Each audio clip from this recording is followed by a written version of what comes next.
ubicación y forma de las pupilas es súper interesante tomando en cuenta desde la perspectiva de ser cazador o ser cazado. Y también nos ayuda a entender un poco los procesos evolutivos y cómo los aspectos ecológicos influyen también en estos procesos evolutivos, ¿sí? Entonces, fíjense en estas dos fotos, ser cazador o ser cazado. La pupila cambia, ¿sí? Entonces, en el caso de un animal cazador, tenemos que ver que tiene la pupila, usualmente tiene la pupila vertical. Mientras tanto que en el caso de los herbívoros, como fíjense, arriba tenemos un gato y abajo tenemos una oveja, tienen horizontal, ¿sí? Pero adicionalmente a eso, no solamente es la forma de la pupila, sino también la ubicación de los ojos. Usualmente los cazadores tienen los ojos al frente, mientras tanto que los cazados tienen los ojos de manera lateral, ¿sí? Entonces vamos a ir analizando algunos de estos parámetros para que ustedes vean la importancia de este aspecto de cómo su función tiene que ver en su morfología y también en los procesos evolutivos. Entonces, vamos a centrarnos en los cazados, en los herbívoros, ¿verdad? Entonces, si ustedes se fijan en estas dos fotografías, los herbívoros en general tienen sus ojos a los lados, ¿sí? Tienen ubicados a ambos lados de la cabeza, porque como ustedes ven en la fotografía de abajo, eso les da la posibilidad de tener una visión mucho más panorámica. Y adicionalmente, sus ojos pueden moverse. Entonces, eso les da muchísima más visibilidad y visión panorámica. Entonces, como ustedes pueden ver, ellos tienen una visión de 65 grados más o menos e incluso pueden llegar a tener una visión muchísimo más amplia y por eso tienen muy pocos puntos ciegos. Básicamente, ¿por qué? Porque tienen que defenderse de los depredadores. Entonces, siempre tienen que estar atentos de cualquier depredador que les llegue por cualquier otro lado, ¿sí? Adicionalmente, no solamente la ubicación de los ojos, sino las pupilas, ¿sí? Entonces, tiene una pupila horizontal que le permite también ver al ras del suelo. Entonces, mientras yo estoy comiendo la hierba, puedo también ver el horizonte. Nosotros no podemos hacer eso. Nuestros músculos oculares no nos permiten hacer eso. Pero adicionalmente tenemos esta pupila horizontal, como le vimos en este gráfico anterior. ¿Y por qué tienen una pupila horizontal? Porque les permiten recibir la luz sin que ésta les deslumbre, ¿sí? Entonces, de esa manera ellos pueden recoger la luz de mejor manera y de esa manera son como unas gafas ya incorporadas, porque a nosotros si nos llega la luz inmediatamente, a nosotros nos deslumbra y nos enceguece. Eso no pasa con ellos, ¿sí? Nuevamente, ¿por qué? Es una adaptación evolutiva para defenderse de quién? De los cazadores, ¿sí? Ahora, otro de los puntos también importantes es de que si ustedes se fijan, por ejemplo, en los caballos, ellos tienen la pupila horizontal, ¿verdad? Como los restos de los herbívoros, pero adicionalmente las vacas y algunos otros herbívoros tienen unas manchitas en los ojos muy cerca de las pupilas. Esto se llama los corpus nigras, que son gránulos irídicos, que básicamente son unas extras gafas que les protegen justamente de que la luz no les deslumbre, no les enceguezca, ¿sí? Entonces, como ven, son estrategias que van obteniendo estos animales para lograr visualizar todo el tiempo a potenciales depredadores, ¿sí? Preguntas de los cazados o de las presas. No, doc. Entonces, ahora que está claro acerca de los animales que son presa, vamos a pasar a los cazadores, ¿sí? Perdón. Otra de las adaptaciones que tienen los animales que son presa es el movimiento del ojo, ¿sí? Que se le llama ciclovergencia. Ellos tienen la capacidad de mover el globo ocular en todo, en 360 grados. Entonces ahí ustedes pueden ver una oveja que mientras está comiendo nos está viendo. Nosotros no podemos hacer eso. Nuestros músculos oculares no tienen esa capacidad, ¿sí? Entonces, eso también les da la opción de que mientras están comiendo pueden estar viendo al horizonte. Eso nosotros no podemos hacer. Entonces, como ven, tienen varias adaptaciones justamente para estar todo el tiempo pendientes de sus alrededores. Ahora sí, si no me equivoco, pasamos a los cazadores, ¿sí? En el caso de los cazadores tenemos las pupilas verticales. ¿Y por qué tienen pupilas verticales? Porque eso les ayuda a controlar la luz que ingresa y por lo tanto estimar mejor las distancias. En general, los cazadores manejan la distancia y la visión de diferente manera y hay diferentes estrategias. La una es una visión en estéreo, que es la que tienen estos cazadores que tienen las pupilas verticales. Tenemos una visión que es paralela al movimiento, como por ejemplo en los chitas, en los leones, en los pumas, y también el contraste de nitidez, que es muy parecido al que nosotros tenemos, que contrastamos la visión de ambos ojos para lograr obtener nitidez y jugar un poco con la luz, ¿sí? Entonces, en este caso tenemos los animales que tienen la pupila vertical, ¿sí? En este caso, la pupila vertical eh, funciona bastante bien si yo tengo presas pequeñas. Los gatos tienen que comer ratones, entonces tienen la pupila vertical para que juegan con la luz y de esa manera tener un campo de visión estrecho para distancias cortas. Fíjense que en este caso tenemos diferentes animales que evolutivamente son súper lejanos el uno del otro. Tenemos un gato, tenemos a un cocodrilo, tenemos a una serpiente y tenemos a un gecko. Todos tienen las pupilas verticales, ¿sí? Esto es un ejemplo, un claro ejemplo de convergencia evolutiva, porque ellos evolutivamente están muy lejanos, sin embargo, todos tienen estas pupilas verticales. Y aquí podemos ver cómo las actividades de caza han hecho que todos evolucionen para tener este tipo de pupilas, ¿sí? Pero también hay otros cazadores que no tienen las pupilas verticales. En la fotografía nosotros tenemos a un león y tenemos a un lobo, que no tienen pupilas verticales, tienen pupilas redondas como nosotros, ¿sí? Entonces, en este caso, ¿qué es lo que nosotros vemos? Que a pesar de que, por ejemplo, los zorros y los lobos son cercanos evolutivamente, las pupilas varían. Los zorros tienen pupilas verticales y los lobos redondas. Tenemos al león. El león tiene una pupila redonda y el gato tiene una pupila vertical. Entonces, ¿qué implica? Que la relación filogenética no define completamente la forma de la pupila. Pueden ser primos cercanos, pero tienen una forma de pupila diferente. ¿Por qué? Porque cazan diferente, sus presas son diferentes. Entonces, nuevamente, vemos que existe en este caso una evolución convergente, porque en este caso el puma y el lobo cazan presas mucho más grandes, entonces necesitan una pupila diferente. También tenemos que analizar cuándo cazan, en el día o en la noche. Entonces, como ustedes saben, los gatos cambian la forma de la pupila dependiendo de la cantidad de luz, ¿sí? Entonces, de esa manera también aumentan la pupila para evitar reducen la pupila por cuando hay mucha luz y aumentan la pupila cuando hay poca luz, ¿verdad? Eh, y eso depende de la luz ambiental. Entonces, se ha visto que nosotros también como humanos también podemos ampliar, dilatar nuestra pupila o no, pero igual son los músculos que tenemos en nuestros ojos.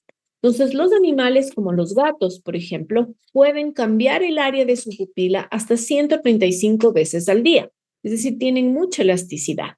Un gecko puede cambiar hasta 300. Nosotros podemos cambiar hasta 15.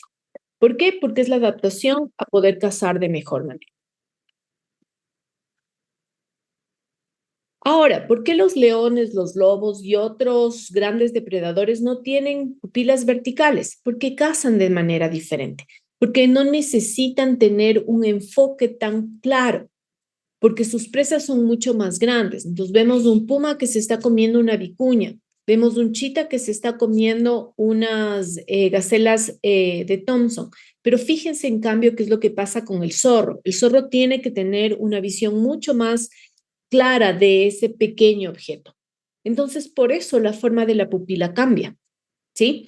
La distancia de cómo atacan, la distancia de cómo cazan es diferente en el un caso y el otro, y por lo tanto el enfoque o la precisión de la visión que necesitan va a ser diferente, ¿sí? Entonces, en el caso de la chita y del puma, el enfoque que sea sumamente preciso y verle el pelito de la vicuña o de la gacela de Thompson no es tan importante como en el caso del zorro, ¿sí?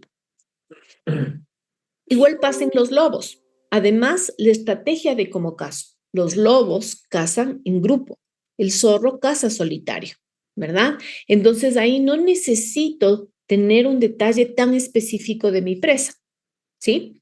Entonces, por eso el aparato óptico no se ha desarrollado tanto como en el caso de un zorro o como de un gato chiquito, ¿sí?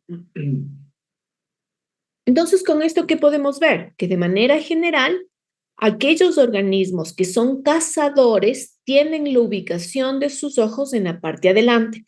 Aquellos que son cazados, como en este caso, o presas, van a tener los ojos a los lados. Y aquí ustedes pueden ver su rango de visión y también los puntos ciegos. Fíjense que un perro o un gato tienen un punto ciego súper amplio, ¿sí? Mientras tanto que ustedes si se fijan en una llama, el punto ciego es bajísimo. Justamente, este ha sido un caballo justamente para ver la diferencia entre herbívoros y o presas y depredadores. Entonces, aquí también podemos ver qué ocurre, por ejemplo, en aves. En las aves, la paloma, que es un herbívoro, igual tenemos cuál es su punto ciego. Y fíjense también en el caso del búho, que es un cazador. Entonces, como ustedes ven aquí, nuevamente analizamos la evolución convergente, que independientemente que sean mamíferos o que sean aves, el proceso sigue igual. ¿Sí? Aquí tenemos un conejo, igual el punto ciego súper bajo y aquí nuevamente un gato que es un carnívoro con un punto ciego mucho más alto. La ubicación de los ojos es importante, ¿sí? Pero también algún punto que también es importante analizar es la visión. Entonces aquí nuevamente, dependiendo qué como, dependiendo qué hago, aquí ustedes pueden ver la visión. Y se ha hecho muchos estudios de la visión de las aves. ¿Por qué? Porque las aves tienen una longitud de onda diferente, ¿verdad? Entonces las aves ven mejor que nosotros, tienen conos rojos, verdes, azules y UV, entonces ellos ven luz ultravioleta, cosa que nosotros nos vemos, y por lo tanto tienen más tipo de conos y además mayor número de conos de cada uno de ellos. Entonces, por mucho tiempo se ha tratado de entender cómo es la visión de las aves.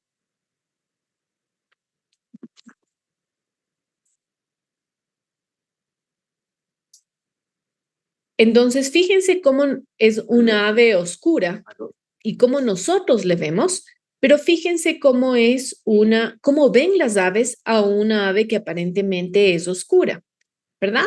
Entonces, aquí ustedes pueden ver la diferencia y el nivel de visión que tienen las aves, ¿sí? Otro de los puntos también súper interesantes es de que si bien independientemente de la posición de los ojos, tenemos la coloración del iris, ¿sí? Entonces aquí se ha visto que cambian la coloración y ustedes aquí ven un montón de colores diferentes de, eh, de los colores de los iris de las aves, ¿sí? Pero incluso también tenemos que hay un color de iris diferente dependiendo si son aves jóvenes o no.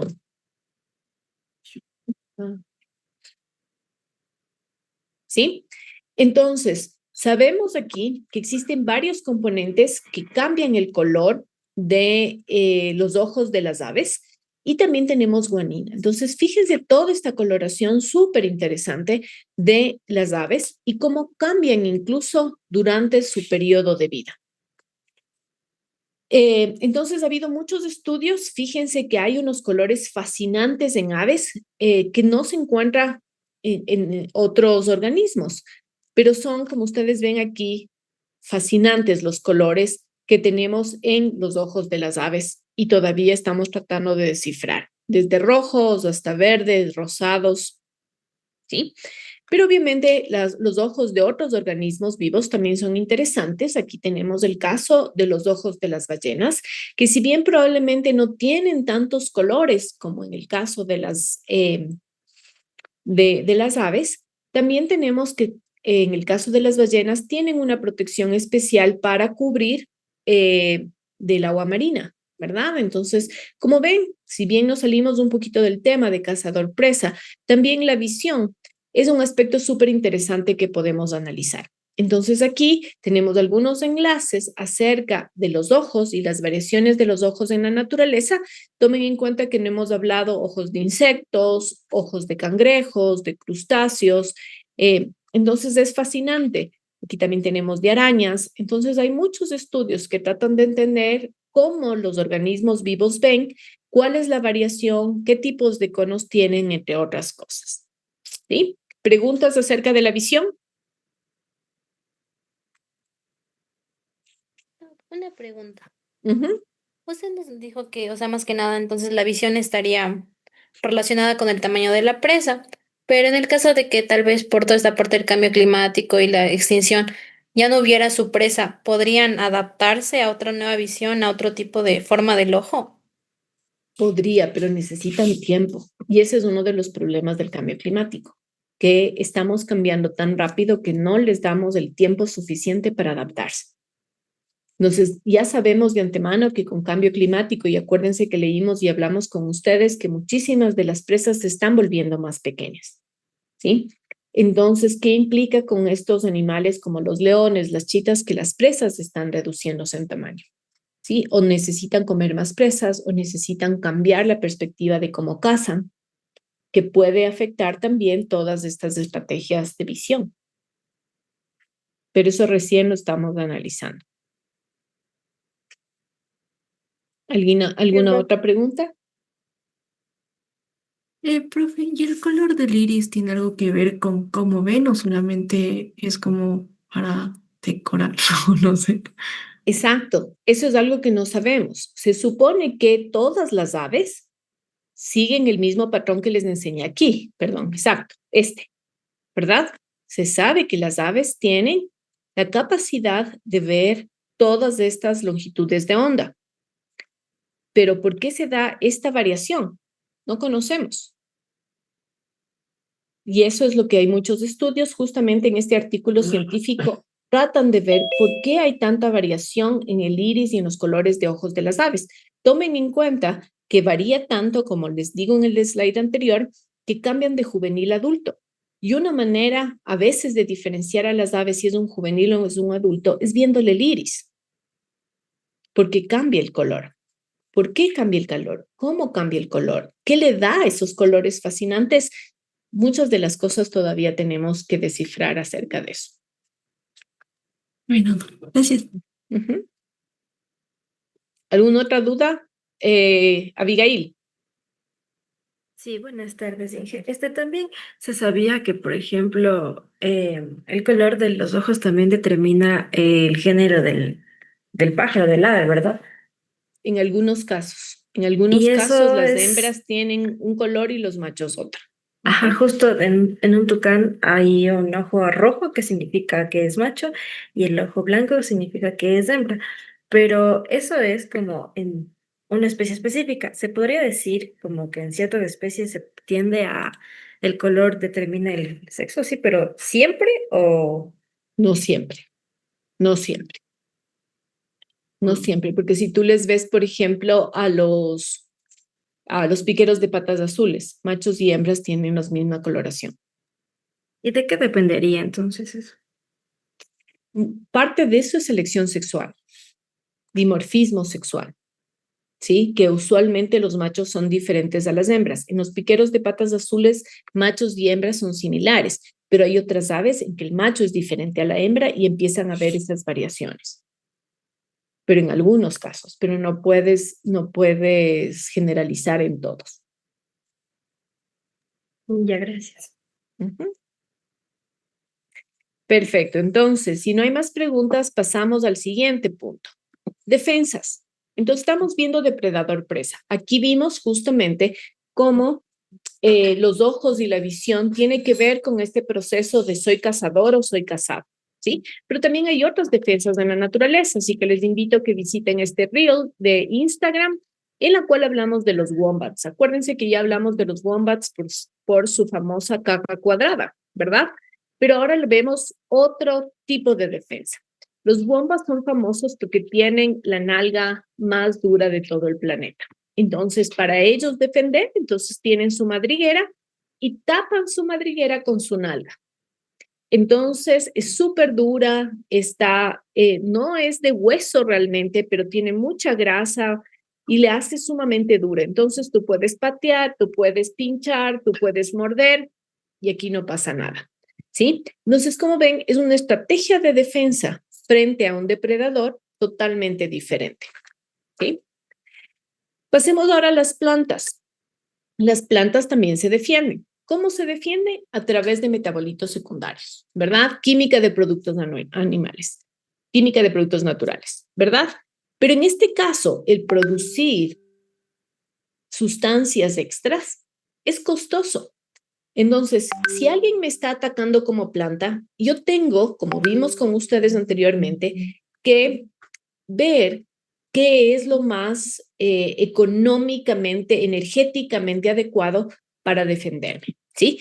Entonces, es cuánto gasto en defensa, porque si estoy gastando en defenderme, eso ya no lo voy a poner en reproducción, ya no voy a producir más flores, ya no voy a producir más frutos. Entonces, ¿cuánto voy a gastar en defensa? Esa fue un poco la pregunta de este artículo científico. Y entonces se dieron cuenta que las plantas tienen que maximizar. Entonces estamos hablando de Arabidopsis, que es la planta modelo. Ellos se dieron cuenta que Arabidopsis producía una sustancia, un metabolito secundario, que es el glucosinolato, que le da un color amargo, un sabor amargo a las hojas. Pero ¿dónde pongo la mayor cantidad de esta sustancia? Entonces ellos se dieron cuenta que voy a poner sustancias, mayor cantidad de glucosinatos, donde voy a poner en las hojas jóvenes. ¿Por qué? Porque quiero proteger las hojas jóvenes, ¿verdad? Y mientras tanto que en las hojas maduras la cantidad de esta sustancia se va a reducir. Entonces, ¿cuáles son las hojas que van a ser comidas en este caso por la larva? Van a ser las que son menos amargas, ¿verdad? Y eso se dieron cuenta que la planta entonces no producía de igual manera glucosinolatos para toda la planta, sino utilizaba o optimizaba la producción del glicosinato. ¿Qué pasó cuando utilizaron mutantes, utilizando transgénicos, mutaron, ¿sí? El gen que producía el glicosinolato. Entonces, ¿qué se dieron cuenta? Que si hay el mutante, se dio la vuelta, se viró la tortilla, ¿verdad? Entonces, ahora, ¿dónde estaba la mayor producción de glicosinolatos? En las hojas maduras. Entonces, la larva, ¿qué va a comer? Las hojas jóvenes, ¿sí? Entonces, de esa manera se dieron cuenta cómo la planta optimiza los productos de metabolitos secundarios para su defensa. ¿Sí? Entonces, como ven, hay diferentes perspectivas de entender la depredación, este concepto de presa y depredador, que no solamente está en los animales, sino también en las plantas. ¿Sí? Sabemos actualmente, y ustedes pueden seguir este artículo científico, que las plantas reaccionan el momento que tienen un ataque. ¿Sí? Se han hecho estudios en los tomates principalmente que envían señales eléctricas al resto de la planta diciéndole, hey, estamos atacadas, empiecen a producir metabolitos secundarios.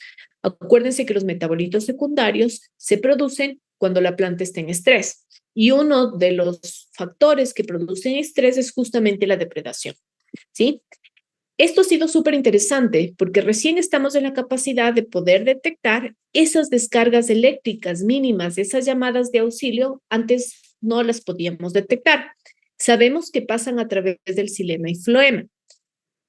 ¿Cómo se dan? ¿Hay un órgano que manda la información? No tenemos claro, solo sabemos que se envían estas señales de peligro, si quieren, o de defensa, ¿sí? Pero adicionalmente se ha descubierto que muchas plantas tienen mecanismos, en este caso igual los tomates, mecanismos de defensa. Una larva empieza a comer, ¿sí? Comer mi hoja. Empiezo a producir metabolitos secundarios, lanzo más sustancias amargas, pero puede ser que no le haga nada a la larva. Entonces paso a mi siguiente método de defensa. Llamo un ayudante. Entonces mando un mensaje que llega a estas avispas, ¿sí? Estas avispas que ya vimos con ustedes, ¿qué es lo que van a hacer? Van a poner huevos en la larva que está comiendo a la planta. Entonces, de esta manera, la planta manda a un ayudante para que le ayude a su defensa. ¿Sí? Esto se ha visto principalmente con tomate. ¿Sí? Aquí tenemos también otra manera de protegerse. ¿Sí? En este caso, ustedes pueden ver el reel, ¿sí? Las orugas en este caso, para que no les molesten. Entonces, ¿cómo me defiendo de que venga la avispa y me ponga los huevos? Ah, me cubro. Entonces, esta oruga lo que hace es corta la hoja y hace una pequeña casita. ¿Y para qué? Mientras tanto, sigo comiendo la hoja y nadie me molesta. De esa manera, no voy a ser atacada por otras especies que me vengan a poner huevos mientras estoy comiendo, ¿verdad? Entonces, como ven y como hemos visto todo el tiempo, esta también es una guerra de armas en las cuales yo me defiendo frente al depredador, ¿sí? Son métodos de defensa que tenemos en la naturaleza. ¿Preguntas hasta aquí?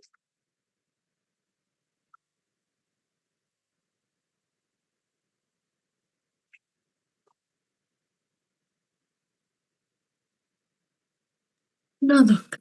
Perfecto, entonces seguimos. Entonces, como habíamos visto antes, las ranitas, y vamos a tocar nuevamente el tema, las ranitas venenosas obtienen su veneno ¿de qué? De lo que comen, ¿sí? Entonces, en este caso, estamos hablando de las ranitas diablo, que son típicas de nuestra costa, ¿sí? Se alimentan de hormigas, de las cuales obtienen alcaloides, que son aquellos que les producen el veneno, ¿sí?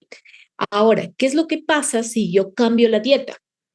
¿Sí? Obviamente la cantidad y calidad de alcaloides va a cambiar. Entonces, en esta investigación hicieron el análisis de ver cómo está la cantidad de alcaloides de las ranitas que viven en el bosque frente a las ranitas que viven en el pastizal. Y esto se realizó en la provincia de Santo Domingo de los Áchilas. ¿Sí? Y obviamente encontramos diferencias. La cantidad de alcaloides varió dependiendo de dónde estaban las ranitas. ¿Por qué? Porque lo que comían eran diferentes hormigas con diferentes tipos de alcaloides. ¿Sí? Entonces aquí nosotros podemos ver cómo han ido variando y aquí podemos ver en este gráfico eh, cuáles son las hormigas que les dan más alcaloides y la mayoría de ellas se encuentran principalmente en el bosque. Y entonces, ¿qué es lo que va a pasar? Que ese mecanismo de defensa, si no tienen bosque, ya no va a ser tan exitoso porque no tienen muchos alcaloides de aquellas que viven en el bosque, ¿sí? Y obviamente eso va a verse afectado eh, su función en el ecosistema, ¿sí? Ahora tenemos el caso de los murciélagos, ¿sí? Entonces, los murciélagos, los investigadores se dieron cuenta que los murciélagos imitan el zumbido de las abejas y de las avispas. ¿Para qué? Para ahuyentar a los búhos. ¿Los búhos qué son? Son sus principales depredadores. Los búhos se comen a los murciélagos. Entonces, ¿cómo le asusto a un búho? Hago el sonido de una abeja. Entonces, básicamente, ¿qué estoy haciendo? Estoy imitando sonidos. Estoy haciendo mimetismo acústico. ¿Sí? Entonces, es un animal inofensivo imitando aparentemente a uno peligroso. ¿Para qué? Para ahuyentarle. Esto se ha visto en algunos insectos, pero nunca se había detectado en mamíferos. ¿Sí? Entonces, esto se descubrió. Muchas veces los descubrimientos se dan por chiripa, por coincidencia. Entonces, un estudiante de doctorado italiano que estaba estudiando murciélagos, de pronto se dio cuenta que cada vez que iba a colectar al murciélago, oía un zumbido de abeja. Y decía, no puede ser. Realmente yo estoy escuchando eso, estoy escuchando un zumbido. Cada vez que le iba a coger, parecía como que habían abejas o habían avispas a su alrededor. Entonces empezó a grabar y se dieron cuenta que sí. Empezó a grabarles a los murciélagos y se dio cuenta que los murciélagos remedaban el zumbido de los insectos, ¿sí? Y entonces él empezó a analizar un poco cuál es lo que él experimentó, qué es lo que pasó en naturaleza y se dio cuenta que si tenían presente o la presencia de un búho, el zumbido se volvía mucho más fuerte y mucho más real, ¿sí? Y aquí están las mediciones. En todos los casos, las lechuzas se alejaron de los altavoces cuando escuchaban un zumbido. Es decir, les pusieron igual a las lechuzas el sonido de una abeja y se asustaron, ¿sí? Independientemente de que el sonido haya sido producido por la abeja o por el murciélago. Entonces, ¿qué es lo que pasa? En este caso, ellos se dieron cuenta que este mecanismo de defensa, este mimetismo acústico, sí funcionaba para mantener alejadas a las lechuzas y era un mecanismo de defensa frente a un depredador. Entonces, hemos visto visión, pero aquí también sonidos y mimetismo acústico. ¿Sí? Tenemos aquí otro mecanismo de defensa, súper loco en la naturaleza. Entonces, en este caso, este reptil, que es básicamente un lagarto cornudo, lanza sangre por sus ojos, ¿sí? Se ha registrado en algunas especies del norte y Centroamérica, y en este caso es el único género de lagartos que expulsa sangre de sus ojos. Entonces, ¿para quién lo ataca? Los principales depredadores de estas especies como de lagartijas son los zorros, ¿sí? Entonces ya vemos que es calladito, que va sigiloso para atacarle, ¿sí? Entonces, ¿qué es lo que pasa? El rato que tiene ese depredador, inmediatamente este pequeño, como pequeña lagartija, lanza sangre, ¿sí? Le sale la sangre de los ojos y le mancha al zorro, ¿sí? Porque lanza bastante, ya vamos a ver, lanza en forma de chorro, lo que hace es que el depredador se asuste, que principalmente son zorros y perros sus principales depredadores, y se asusta el perro y aparentemente incluso le genera ardor a los ojos y hace que le ahuyente. Entonces, como ustedes pueden ver, es un chorro bien grande de sangre. Ahora, está lanzando sangre. Entonces, lanzar sangre implica un gasto energético. Realmente, ¿qué tipo de sangre lanza? Entonces, ¿qué es lo que se ha visto? Que es sangre sistémica, ¿sí? Entonces, es sangre que está pasando por su seno orbital que lo lanza. Es justamente que lo lanza como por las lágrimas, más o menos, ¿sí? Pero es un mecanismo de defensa que, como ustedes ven, es súper interesante y hay estudios para ver por qué lo hace, cómo lo hace, cuándo lo hace, ¿sí? Y también cómo recupera esa sangre que está lanzando a los cánidos principalmente o a sus depredadores. Entonces, como ven, tenemos diferentes estrategias para defendernos de los depredadores, ¿sí? En este caso, un método de defensa es pegamento. Entonces ustedes pueden entrar a este reel que vi hace unos pocos días. Entonces igual es un lagarto que desde su cola, cuando se siente amenazado, lanza tiras. Aquí ustedes ven de pegamento. Entonces se queda uno pegado, se queda pegajoso y huye del susto. A más de que también abre la boca y hace esa sensación de ataque. Y entonces eso intimida a los depredadores que se van, ¿sí? Totalmente pegajosos con el lanzamiento de estas sustancias que salen desde su cola. Entonces, como ven, hemos visto diferentes tipos de defensa frente a los depredadores. ¿Sí? Preguntas hasta aquí, chicos.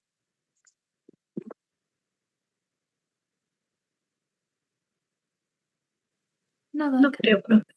¿No? ¿Está claro? Entonces, vamos ahora a ver camuflaje.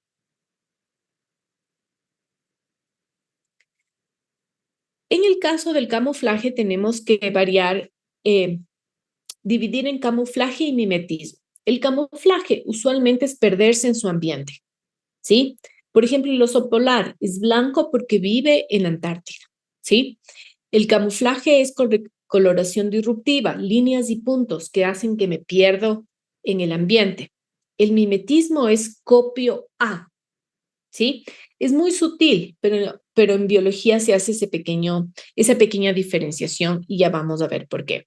Voy a apagar este momento, ya nos queda menos de un minuto y nos volvemos a unir al mismo enlace, chicos. Nos vemos dentro de unos minutos.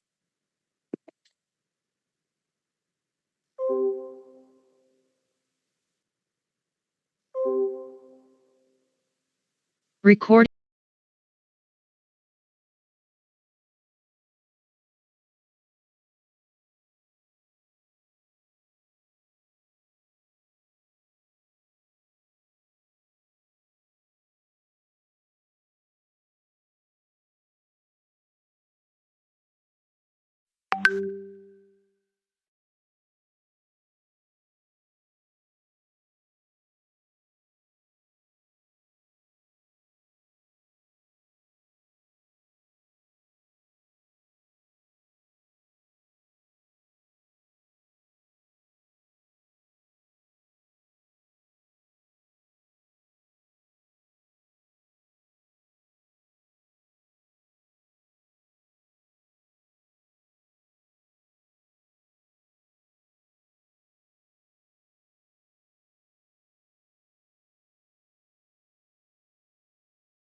Perfecto, chicos. Ahora continuamos entonces, ¿sí? Voy a grabar Recording nuevamente in progress. y vamos a continuar. Entonces, estábamos hablando justamente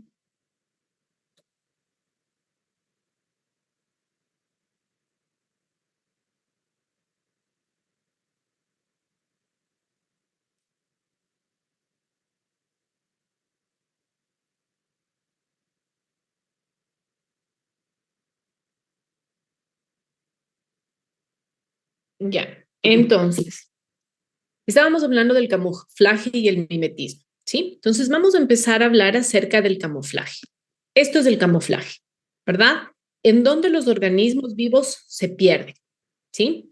Entonces, en este caso tenemos un zorro del Ártico en el cual ustedes ven el ojito y está envuelto, ¿sí? Lo interesante del zorro del Ártico es que cambia el pelaje, acuérdense que es de plasticidad fenotípica y puede cambiar después a colores más cafés, ¿sí? Entonces tenemos aquí un mántido que parece una planta, tenemos aquí un caballito de mar, tenemos una serpiente que está en la arena, ¿verdad? Tenemos aquí un insecto palo, tenemos aquí una oruga que parece una caca de un, de un ave, tenemos aquí un cocodrilo, ¿sí? Que de pronto le vemos los ojos, que está en pleno pantanal. Tenemos un búho, tenemos aquí una oruga. Ustedes ya tienen la presentación y pueden irle viendo con más detalle. Tenemos aquí un cangrejo de corales. Tenemos aquí también una oruga que está eh, camuflada, ¿sí? Acuérdense del camuflaje de los militares, es para perderse, es la misma idea en animales, ¿sí? Entonces aquí tenemos, por ejemplo, una mariposa que parece una hoja que está comida y vieja. Aquí tenemos un gatito que se pierde en el parquet. Tenemos aquí nuevamente un búho. Aquí tenemos un gecko que está en las patitas y aquí está el ojo, que está en un tronco, ¿sí? Aquí tenemos una ave que parece un tronco. Aquí tenemos un como escorpión que parece un líquen. Aquí tenemos un camaleón chiquito que parece una hoja seca, ¿sí? Entonces, como ven, la naturaleza nos da un montón de, de estrategias para defenderme. Entonces, ¿por qué me camuflo? ¿Por qué porque quiero perderme el ambiente? ¿Por qué? Para que los depredadores no me vean. Entonces, el mimetismo es una estrategia súper fuerte para defenderme de los depredadores, ¿sí? Entonces, aquí se supone que hay una serpiente, ¿sí? ¿Alguien ya la vio? Aunque ustedes ya tienen la presentación, pero pueden hacer pruebas con sus amigos y familiares. Entonces aquí tenemos la serpiente. Fíjense cómo las rayas y puntos son súper importantes en la naturaleza porque se pierden. Y por eso muchísimos de los animales tienen rayas y puntos. Y las serpientes son expertas en eso. ¿Sí? Tenemos aquí también una serpiente. ¿Sí? Entonces y eso es lo que pasa muchas veces con las serpientes, que están tan bien camufladas que no las vemos y a veces sin querer las pisamos, porque básicamente no las vemos y pueden estar al lado nuestro, que no las vemos. ¿Sí? Entonces fíjense que está camuflada aquí, está hecha una bolita. ¿Sí? Tenemos aquí también una serpiente. ¿Y dónde está la serpiente? Con más detalle, ustedes pueden ver que está aquí. ¿Sí? Entonces se pierden en la hojarasca y por eso es muy fácil pasar al lado de ella sin darse cuenta. ¿Sí? Aquí tenemos una serpiente. ¿Alguno de ustedes le vio a la serpiente sin hacer trampa?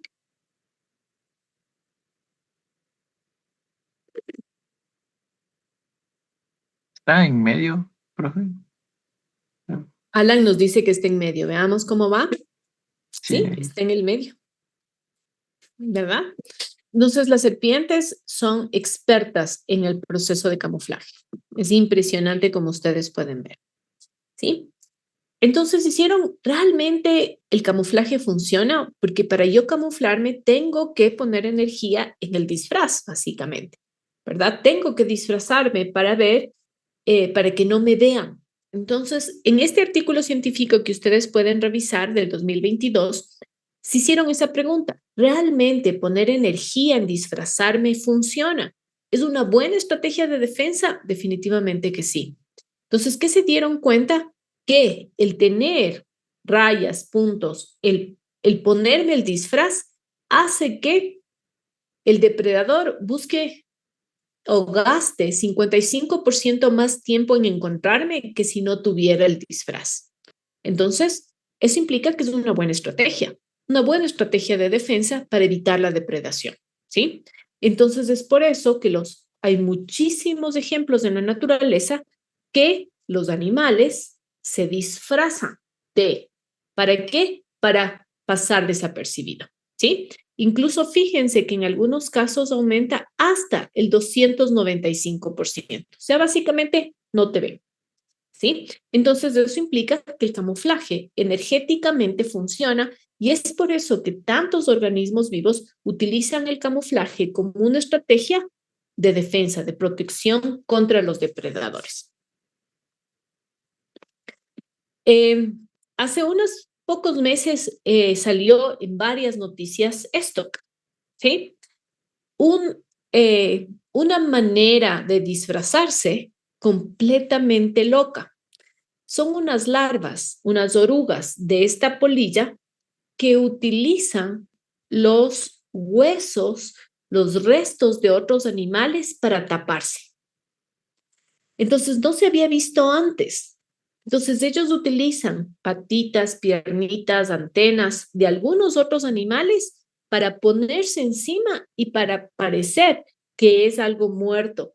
Entonces, o algún resto, ¿sí? Nadie les toma en cuenta. ¿Por qué? Porque están completamente cubiertos de partes muertas de otros animales. Eso no se había visto antes en la naturaleza y es por eso y llamó muchísimo la atención y salió en muchísimos artículos científicos, ¿no? En este caso, yo tomé los datos de Scientific American que les puede llevar al artículo original de estas especies que encontraron. Y como ustedes ven, al parecer es un grupo de especies que, o mejor dicho, estas larvas, que son orugas de esta polilla, que tienen esa característica de siempre coger pedacitos de otros insectos muertos y cubrirse y crearse este disfraz que vendría a ser un camuflaje completamente loco y completamente nuevo para la naturaleza. Son súper chiquitas, ¿sí? Entonces probablemente por eso no nos dimos cuenta o no nos dimos cuenta antes en la naturaleza que hacían esto. Fíjense que el adulto tiene 5 milímetros, el ala. Entonces, las orugas son súper chiquitas y por eso no se habían dado cuenta antes. ¿Sí? Aquí también tenemos un camuflaje que es considerado como uno de los camuflajes más perfectos que tenemos en la naturaleza. Esta es la rana musgo que vive en Vietnam. Entonces, ¿dónde vive? En los musgos. Entonces, como ustedes ven, si no abre los ojitos y se queda calladita, no tenemos idea que son ranitas y parece que son musgos, ¿sí? Entonces, como ustedes ven, en la naturaleza cada día nos sorprenden de estos disfraces espectaculares que utilizan los organismos vivos justamente para evitar la depredación, ¿sí? ¿Preguntas? ¿Está claro lo que implica camuflaje?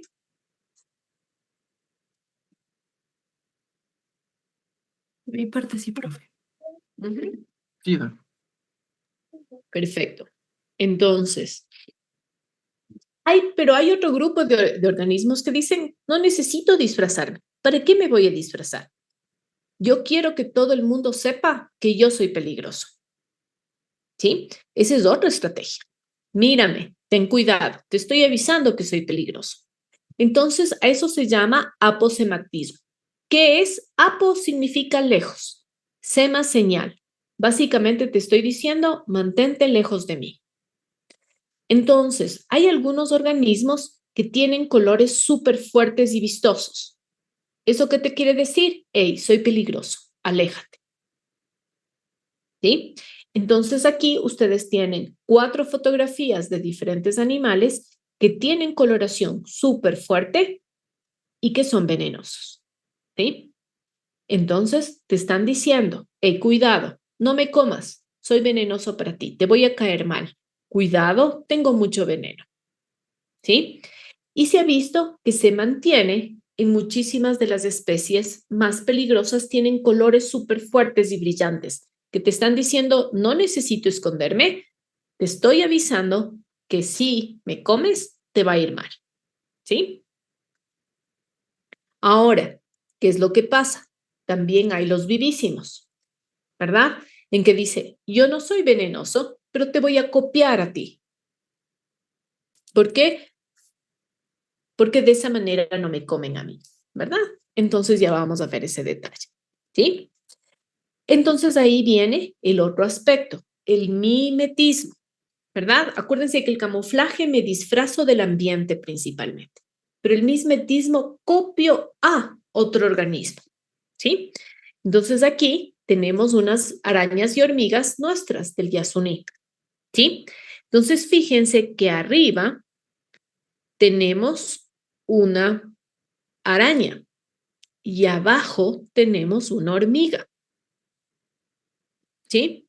Acuérdense que las arañas tienen 8 patas, las hormigas tienen 6, ¿sí?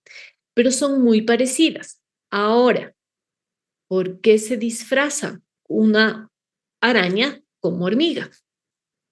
¿Por qué cree?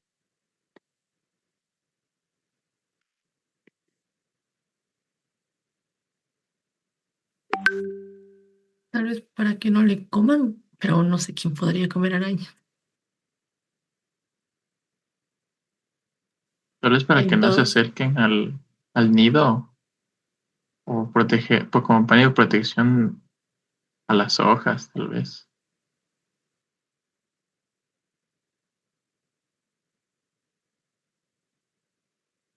entonces, en este caso, la araña se pone o copia a la hormiga porque ella come hormigas. Específicamente come las larvas de esta hormiga. Entonces necesita entrar al hormiguero y por eso se hace tan parecida. ¿Sí? Entonces le copia. ¿Sí? Entonces, eso se ha visto que son como las estrategias, la guerra de armas. Fíjense, aquí también tenemos una araña arriba, una hormiga abajo. Es la misma idea, son arañas que comen larvas de hormigas. Entonces, se mezclan entre las hormigas para comerse las larvas. A veces les funciona, otras veces no. Aquí tenemos justamente, en cambio, un escarabajo que se come las larvas de las termitas. Entonces, ¿qué ha hecho este escarabajo? Se ha creado un súper disfraz arriba de termita. Entonces, si ustedes le ven de arriba, parece una termita, pero abajo es un escarabajo, ¿sí? Y se mete en el termitero para comerse a las termitas bebés, ¿sí? Entonces, son estrategias de mimetismo. Los escarabajos, tenemos varios escarabajos. Fíjense, este es un escarabajo normal. En general, escarabajos son las mariquitas, ¿verdad? Pero hay diferentes tipos de escarabajos. ¿Cuál es la característica típica de un escarabajo? Es que tienen elitros. ¿Qué son los elitros? Son estas alas duras. Ustedes ven como cuando la mariquita sale al vuelo, salen las alas duras y después salen las alas blandas. Esos son los delitos. Entonces, ¿qué es lo que vemos? Que estos escarabajos han ido evolucionando para convertirse entre comillas, en forma de hormigas, ¿no? Entonces, aquí tenemos 2 especies que tú les ves y parecen hormigas. ¿Cómo sé que es un escarabajo? Porque aquí en la parte central tienen justamente sus alitas, sus elitros, y de esa manera yo sé que es un escarabajo. ¿Por qué lo hacen? se parecen a las hormigas porque se comen o necesitan entrar a comer a las hormigas. Pero este tipo de escarabajos se disfrazan o se mimetizan justamente ¿para qué? Para llegar al hormiguero, pero también tienen un mimetismo impresionante. Fíjense, esta es la hormiga al un lado y aquí tenemos los escarabajos que se meten en los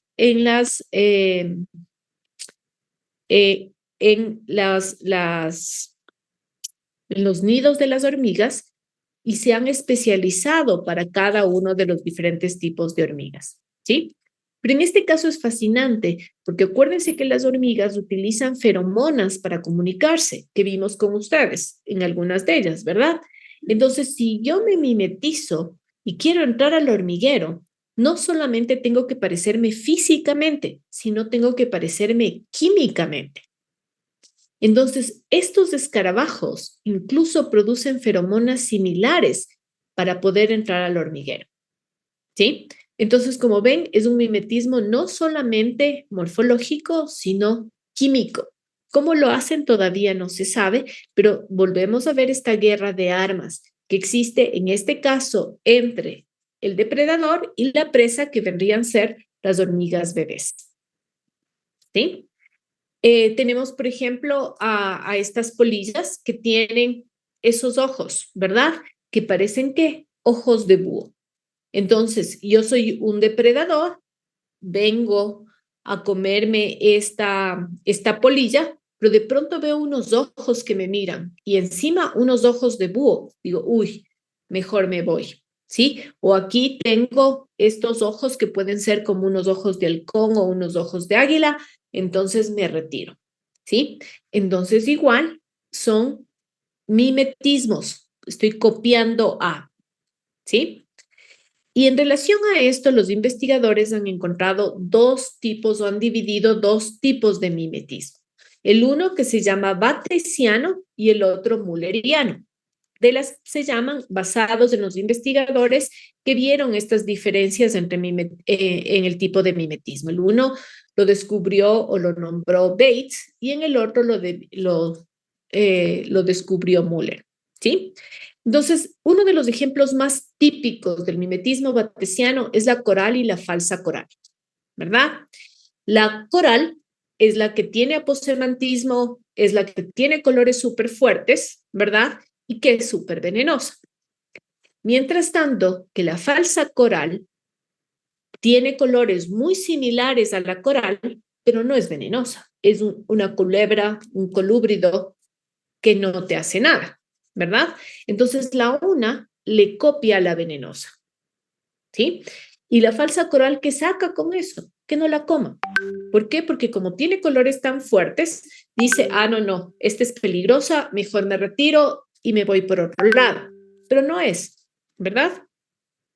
Igual pasa en las mariposas. En este caso, ustedes ven dos mariposas. Una de ellas tiene un sabor horrible, tiene una sustancia súper tóxica para las aves y la otra no. ¿Qué es lo que hace la de abajo? Copia el patrón de colores de la de arriba. Entonces los pájaros dicen, uy, no. Esta yo me comí una vez y me cayó mal. No quiero volver a comer esta mariposa, ¿verdad? Mimetismo batesiano. Cuando tienes una especie que copia a una especie peligrosa, ¿sí? Entonces, en inglés, a los niños se les enseña esta canción, ¿sí? O esta pequeña, como poesía. Red, touch yellow, red, touch black. Entonces, ¿qué es lo que te dice la rima o te dice red, touch yellow, kills a fellow. Red, touch black, venom lack. Yellow, touch red, soon you will be dead. Red, touch black, friend of Jack. Entonces los niños en Estados Unidos aprenden esto para saber diferenciar entre una falsa coral y una coral. Entonces, básicamente, ¿qué te están diciendo? El patrón de colores, ¿verdad? Entonces, si rojo toca amarillo, es una coral. Si rojo toca negro, es una falsa coral. no tiene veneno, ¿sí? Ahora, el rato que tú estás en el campo, tienes que acordarte la rima. Y si ustedes ven una de estos colores, es mejor no tocarla, ¿verdad? Porque también se han dado casos de corales que tienen coloraciones de falsa coral, ¿sí? Ahora, usualmente en las zonas de bosque montano hay muchas falsas corales, ¿sí? No les maten, no hacen nada. Y las corales usualmente son relativamente tranquilas a menos que les molesten. Entonces, tampoco quiero que se vayan con la idea de que voy a ver una serpiente de estos colores y voy a matarle. Tampoco, ¿sí? Pero para que tengan una idea de cómo funciona y también cómo desde mucho tiempo atrás se hacen incluso hasta rimas en algunos países para diferenciar entre coral y falsa coral. Aunque ya les digo que no necesariamente la rima es perfecta todo el tiempo. Así que mi sugerencia, colores fuertes, mejor no toco, ¿sí? Tenemos también este caso de mimetismo batesiano, que es una oruga, ¿sí? Esta oruga es, aquí ven el bebé y aquí es la adulta, ¿verdad? Entonces, esto es interesante porque lo que hace esta oruga es levanta su colita y infla la colita el rato que se siente amenazada. Y el rato que se infla, parece como si fuera una serpiente. Entonces, es otro de los casos del mimetismo batesiano. Estoy copiando como si fuera una serpiente, pero no lo soy. Es solamente mi nalguita la cual le inflé, ¿verdad? Es una manera de protegerse de los depredadores. Es un ejemplo de mimetismo batesiano, cuando yo copio los colores o el comportamiento de alguien peligroso, ¿sí? Hasta ahí, claro del mimetismo batesiano.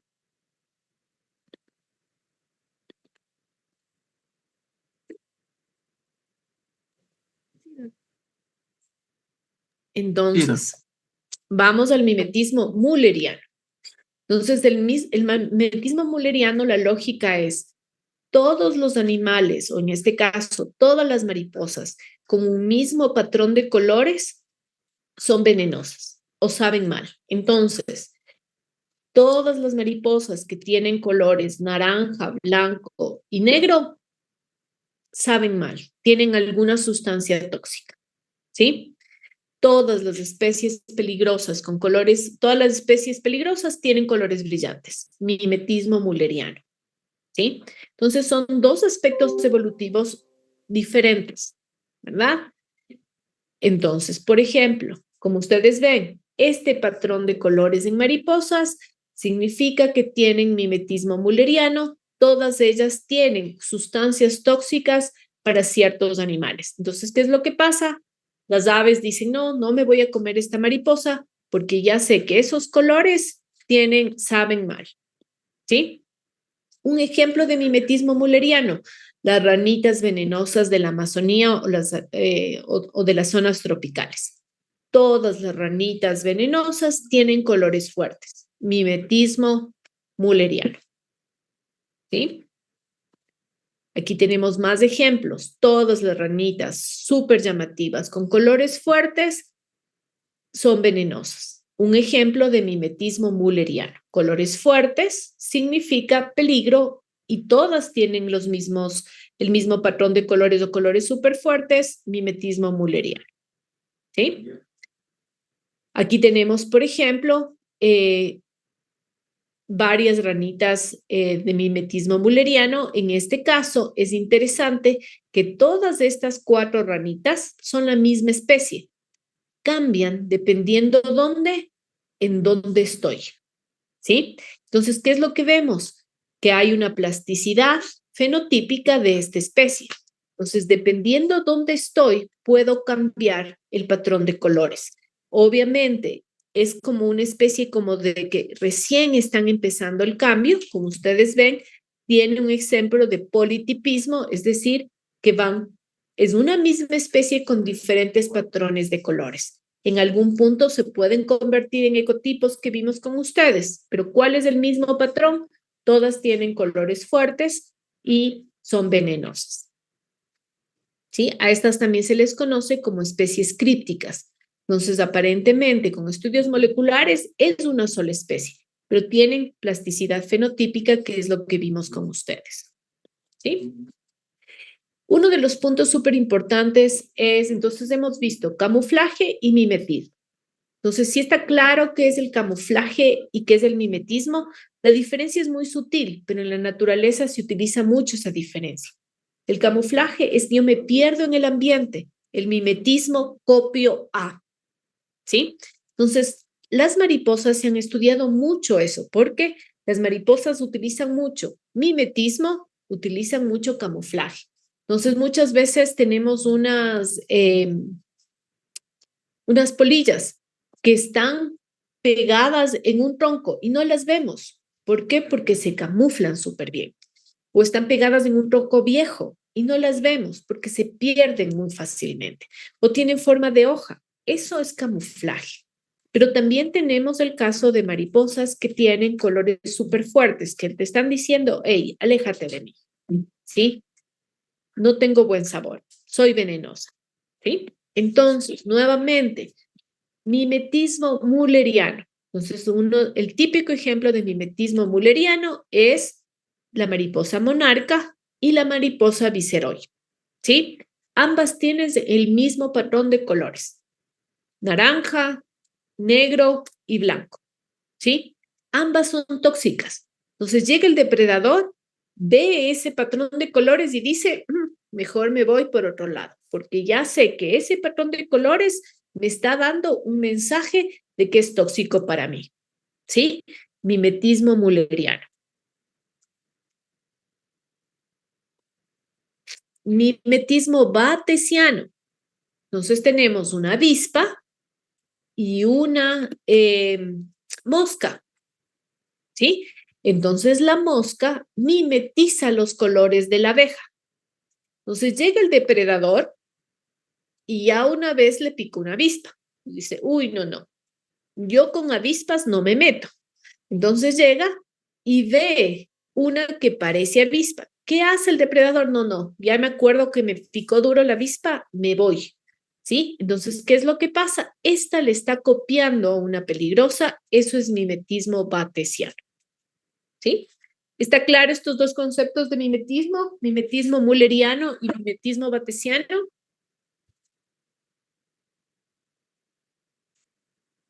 No, disculpe, ¿podría repetir? El Milleriano no me quedó tan claro cómo funcionaba. Ya, mulleriano. El mulleriano es el mismo patrón de colores, te está dando un mensaje de peligro.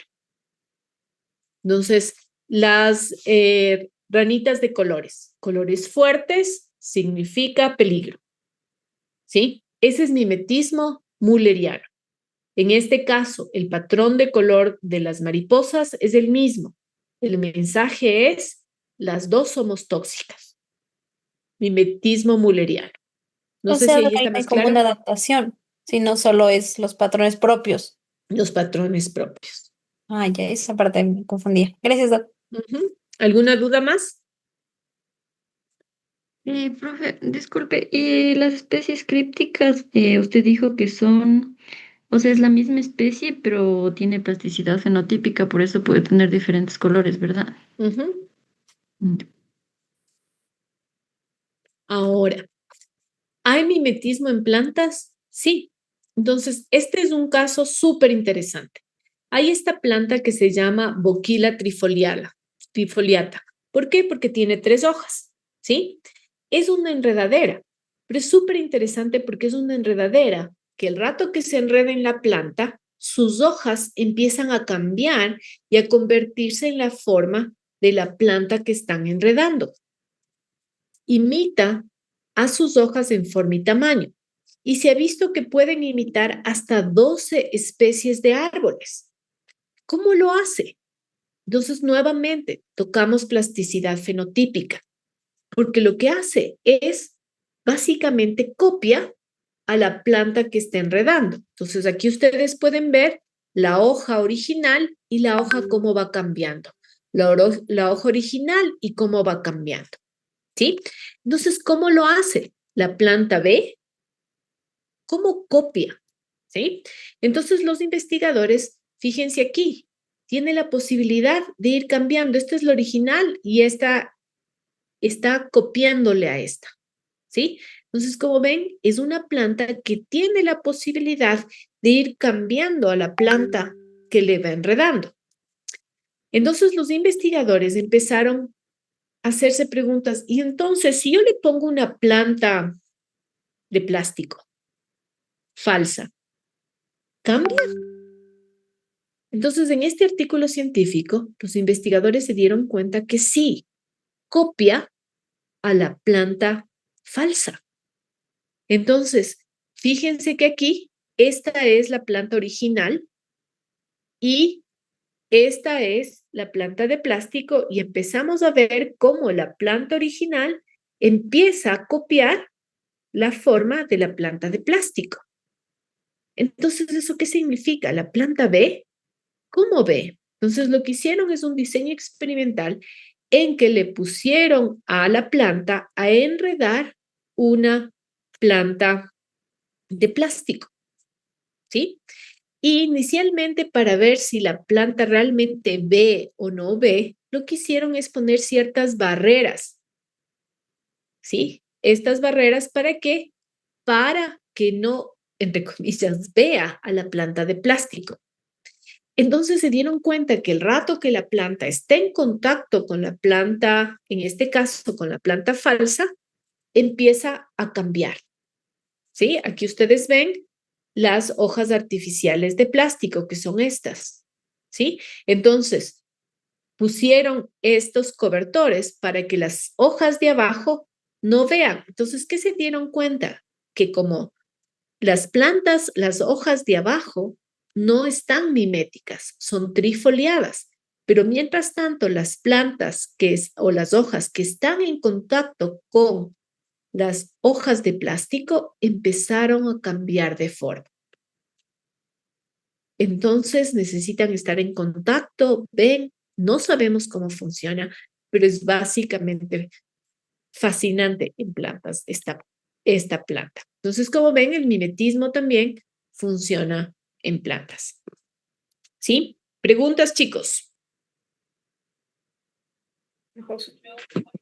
Perdón, una pregunta. ¿Y con qué objetivo hace este mimetismo? Al menos con las plásticas, por ejemplo. Aquí trataban de entender los investigadores si realmente mimetiza todo lo que enreda, porque inicialmente ellos lo que pensaban es que esta es una planta enredadera. Entonces ellos decían, necesita el contacto con la planta para poder copiar la forma de las hojas, ¿sí? Pero tú asumes que es una relación entre organismo vivo, ¿sí? Tal vez algunas feromonas, algunas sustancias, algo que esta planta siente que hace que copie a la planta, ¿sí? Entonces en este dijeron, bueno, ¿qué pasa si le ponemos con una planta artificial? Entonces ya no hay esos compuestos químicos o esas feromonas que pasen de planta a planta, pero como ustedes ven, copia. Entonces, ¿eso significa que esta planta ve? ¿O cómo lo hace? No sabemos todavía cómo lo hace, pero es súper interesante esta planta, Poquila trifoliata. Ocurre principalmente en la parte temperada del sur del sur de Norteamérica, del sur de Sudamérica, en la zona de Chile, Argentina. Y se han hecho estudios súper interesantes. Eso es lo que te podría decir por el momento. Ya, gracias. ¿Alguna duda más?